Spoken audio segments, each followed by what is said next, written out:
Okay, so the big question, Zach, is are the All Blacks back? And I thought you were going to score. Ask a better question, you get a better answer. Hi, guys, welcome back. So I'm here with Zach. We're going to have a little chin wag about the last round of the Rugby Championship because it was an absolute cracker. A bit more of a relaxed one today. I've got Zach here. He's reclining in his Roman home. You've moved now, aren't you? Still Italy. Yeah. Somewhere in Italy. Reclining on his jet-setting tour of the world. So whilst I've got you, Zach, I'm not going to waste your time. The All Blacks, what a performance. And to be fair, I've got to apologise in a way. You said you thought they were going to come back with that sort of win. I thought South Africa were going to be too strong, but you stuck by your boys and you were absolutely right. Now, there's plenty to get into here, but let's start with all those positives. What did you see? And I've got a list here, but let's see. I want to see what you think. What did you see as big improvements for the All Blacks? What impressed you? What was good? Who was good? Systems, players? Go for it.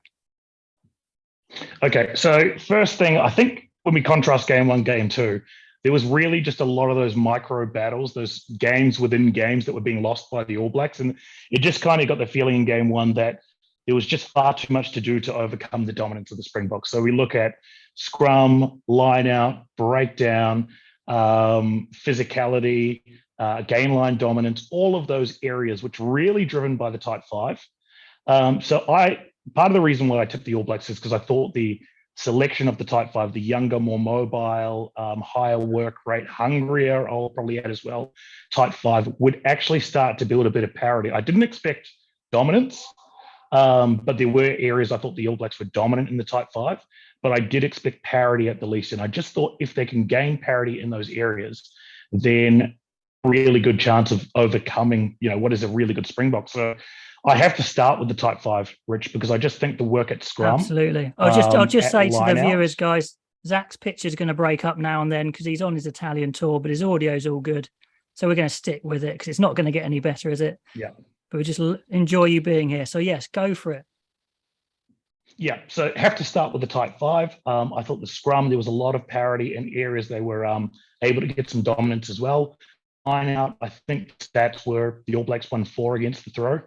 I think a couple were, one was a no throw or I should say not a straight throw. But the rest were steals. And Shannon Frizzell actually put himself in good position a couple of times to get those wins.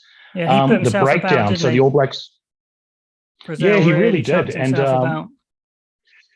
He did, and that was the brief coming into it. Is that was the expectation of him in that role was to get a bit of game line dominance, throw himself around defensively as well. And then you look at the breakdown. So the All Blacks are finally starting to string together phases, and that had a huge impact. So the type 5 really stood up, and the young, hungry type 5, I think that was probably the most pleasing of all of the aspects of the game to me, because they really had persevered with these older names. So Lala, Ofatunga Fasi, Kautua Nukuafe. These guys have been in the system for a long time and obviously have been persevered with. But I think this is the first indicator that it's time to go with the younger guys and build your type 5 around these guys that, are equally as technically proficient at the, at the set piece, but bring just a higher work rate. And that's probably the biggest criticism of a lot of those older names. It's something that the viewers have been calling for a lot. Try these young front rows, but you just don't know till you try them, do you? But was it De Groot and Lomax started? And they were so impressive. Yep, that's right. And Toke Aho continued his great high work rate, physical sort of work. So they just did really well. And I think, when I say that's the most pleasing, part of it is because that's a performance that, a young front row can really build on. If you can actually prove yourself in the cauldron of Ellis Park, in one of the most inhospitable places in world rugby, well, anything's possible, right? So, I'll start with that. So anything you want to add to that, Rich, before I keep ranting? No, I'll try and cut in now and then because it was an exciting performance. De Groot, Lomax, Takeahu, great start. And they took advantage of the South Africans' not the best start, especially in the front row. A couple of those guys got taken off pretty quickly, so they really took advantage. I thought just one thing, I noticed Fletcher Newell, to me, looked quite nervous. Is that something you picked up on? Yep. Yeah, I think so. Yeah, I think so. Going to help him. But yeah, he looked pretty Yeah, nervous it's going to coming on, help him, understandably. but yeah, so obviously on debut, but he is certainly one of the least experienced of all of the selections there. So he's been a couple of years in the Crusader system, but that will do him a huge amount of confidence just being involved and being part of the setup. But just before I don't want this to be purely a conversation on the All Blacks. Obviously, they were great, but I just think the selections for the Springboks may have been slightly off. Obviously, they were forced into Joseph Dweeba starting. I thought they may have gone with Malcolm Marx, given his great performance. They weren't forced. They could have started Marx. They weren't forced, but yeah, they thought he was going to be okay, and he wasn't. Mm. Yeah. Okay. We'll move on a little bit then. So other things that pleased you, I'll pop down a couple. See which ones you want to pick up on particularly. The control. I thought Mo'unga gained a bit more control there, a bit more field position. The handling I thought was 50-50. I'd like to know your take on that. I would, obviously they executed some stuff amazingly, but then they were sloppy on some basics as well. But the high ball impressed me. Barrett and Jordan, I thought, came through an absolute barrage, and the sustained attack pressure. So any of those particularly caught your eye, or you disagree with? I might jump on the high ball, actually, because that was a huge talking point in the first game. Obviously, Beauden Barrett went down with the challenge. I thought there were a couple of things at play, and I got a lot of sort of questions from South African fans about, the All Blacks are going to the referees and sort of complaining to the referees about the game one performance, and therefore, will that sway the way referees adjudicate the high ball? I actually think the difference that was made was that the South African challenge was a lot more focused on taking the ball rather than disrupting the ball. So I thought there was a huge difference in the way that the high balls played out. That and Hendricks, he had a lot of pressure put on from Scott Barrett as well. If you go back and watch a lot of those, Barrett's right up in his face putting pressure on. Yeah. And what looked like a number of really poor kicks were actually Scott Barrett's influence, I thought. Yeah, there was a few. I think things, they shepherded it a bit better as well. I think New Zealand did manage to bump the chase off a tiny bit as well. Yep, you're right. I think there was a bit more of that sort of escorting or blocking, as it's referred to. But all of those things vastly changed the outcome of the high ball. Massively. And obviously it made it a lot easier for Geordie Barrett just to be able to eat up a lot of those balls. And that was just a huge turning point in game one, which was a weapon that was taken away in game two.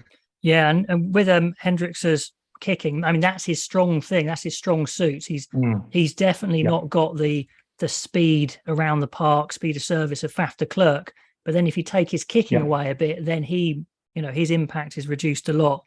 And then, of course, off one of those high balls, then Jordan launches the game-winning moment. Exactly. Yep, so, the game-winning moment. That's right. That was massive. Okay, so plenty of positives.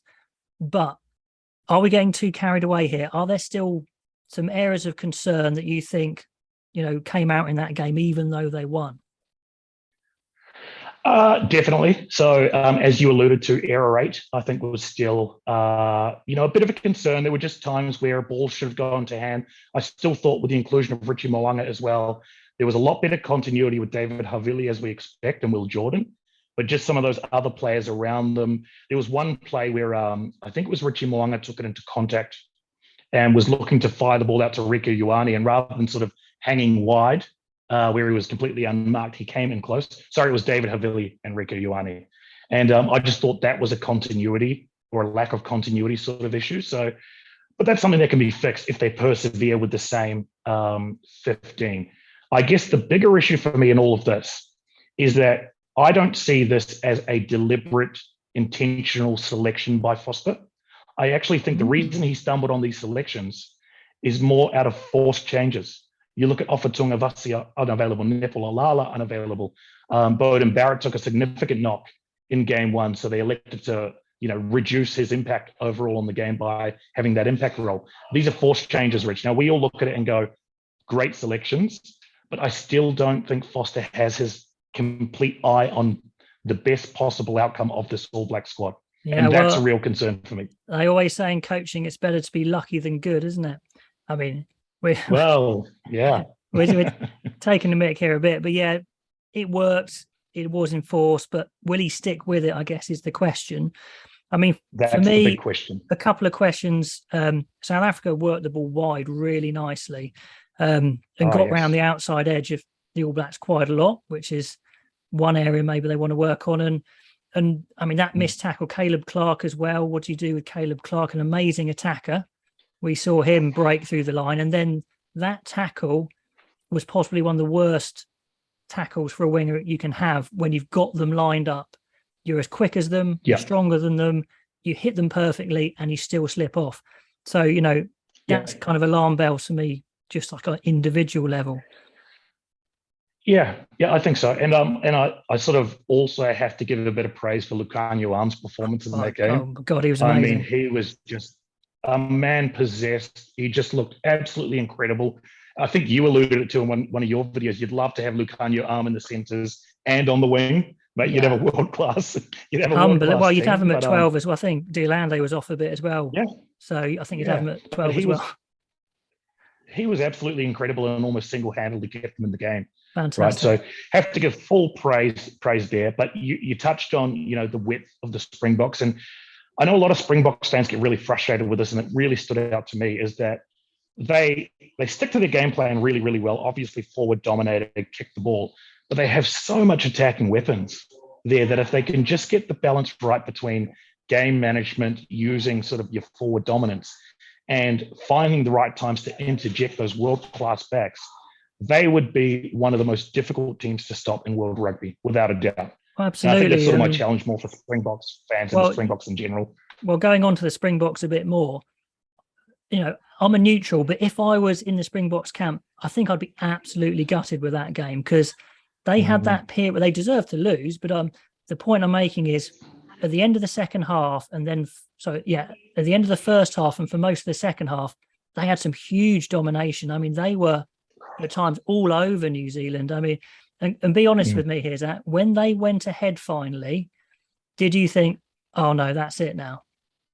Or all the momentum was with the Springboks, so I thought it's going to be difficult to come back from this. Historically, the All Blacks love the final 10 minutes and seem to do well, but the last 7-8 games, not so much. So All Blacks talk about this. I sort of thought to myself, this is an opportunity. It's an opportunity for growth here if they can actually come over the top. And I thought Beauden Barrett's made for this last 20 minutes, and then he gets a yellow card. So I thought with 14 men in particular, we're against the ropes. I thought honestly, at that point in the second half, I thought the Springboks were going to score a try or two, and it was going to be all over. But then just that amazing counter-attack. I mean, absolutely fantastic. Just knocked the stuffing out of them. So I think South Africa have got plenty to be happy with because they obviously played great in the first game and they had a period of complete domination in the second. So they know they can do it. For sure. Maybe a question on their depth. Little question mark on that game. Yeah, I think so. It highlighted not having Bongi and Benambi available. That was a huge issue for them. I also thought the tactical changes they made late in the first half, around the 30-minute mark, was real genius. Obviously, they tend to bring them around late first half, sometimes early second half. But I think they recognized down 15-0 that actually we need to turn the tide here. Yeah. And by bringing the team on, the bomb squad, perfect execution.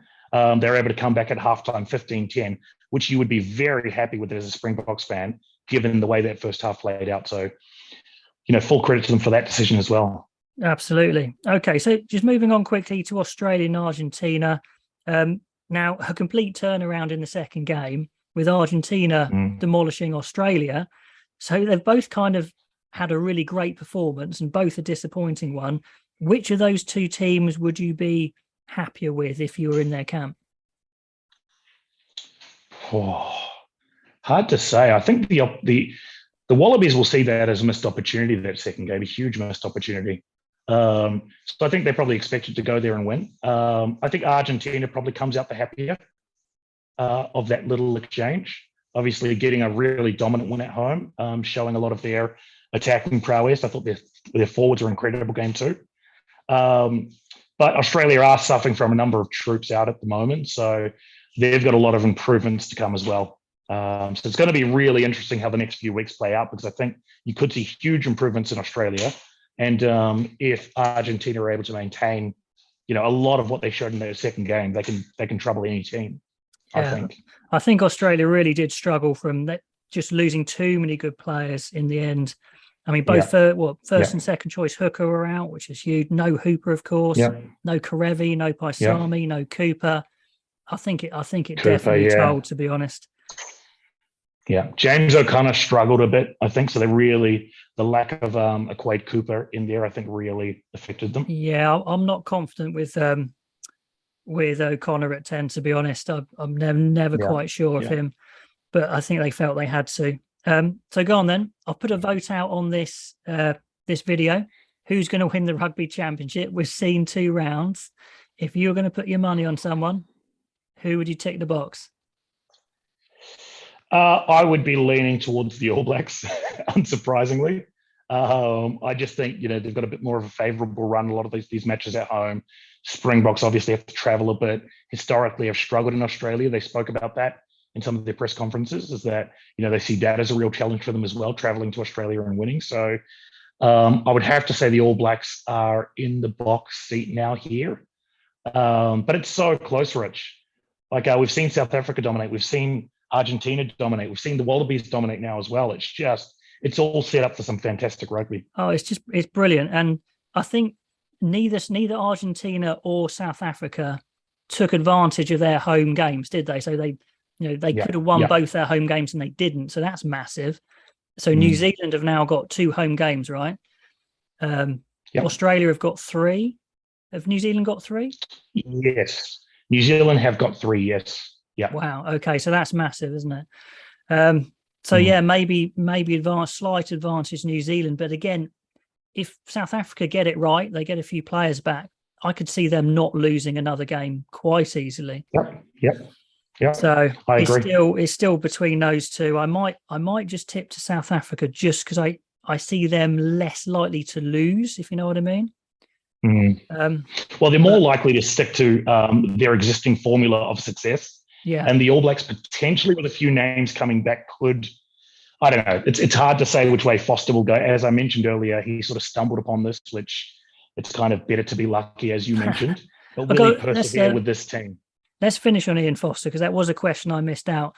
So, is his job safe? There's another review. Goodness me. Did New Zealand Rugby kind of want him to lose again so they could actually have a clear decision? What are they going to do? Made it what do you easier. reckon? What are you going to do? I go backwards and forwards on this, Rich. I hear a bit more information. So it was clear to me at the end of the South Africa game that even Ian Foster is not sure, right? Yeah. So it really hangs in the balance. Mark Robinson gave a press conference recently, didn't give anything away, deflected every single question and just gave nothing. I think what might keep Foster in the role is the unwavering support that he has had from the players. It was just really noticeable, I thought, at the end of that last game. They were sort of all hugs, obviously a lot of pressure relieved. Avi Sevilla came out defiantly, sort of challenging some of the media with their comments around his support. That might be the thing that saves Foster. I know a lot of Kiwi fans will be unhappy with that, but I mentioned in my video as well on my own channel that whatever the decision is, time to get behind them, Kiwi fans. Yeah, I never thought the players, Foster had lost the players. I always thought he had support. It was just the strategy just seemed completely off. I think my conclusion at the moment is I don't think there's any point changing him now. I think let him have the rugby championship, and then if you're going to do something, then you have to do something after the rugby championship. But again, it's a question of what, isn't it? So I think he's going to be safe for the championship, maybe. I think he's going to be safe for the World Cup. Okay, we'll go with that. Okay, guys, so thank you very much, Zach, for joining us from Italy. Have a go at that vote below. Who's going to win the rugby championship? Zach saying New Zealand. I'm saying South Africa. Just what will you go for? I'll come back with some results on that later. But yeah, thank you very much, Zach. No problem. Salute, Rich. Salute to you too.